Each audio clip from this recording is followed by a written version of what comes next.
চরণে অঞ্জলি দিতে দিতে পাগল হয়, কলিযুগের মানুষের ক্ষেত্রে এটা কিন্তু ভুল হয়ে যাবে।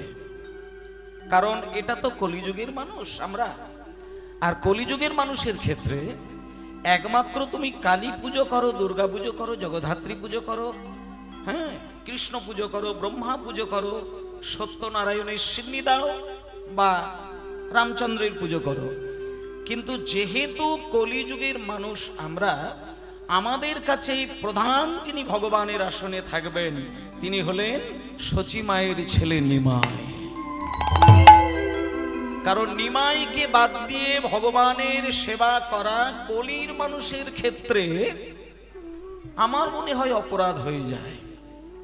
মন্দিরে যে দেবতাই রাখবেন কেন, অসুবিধে নেই, কিন্তু একটুখানি নিতাই চরণে, গৌর চরণে সেবা দিয়ে তারপর যে কোনো দেবতার বা ভগবানের চরণে অঞ্জলি দেবেন।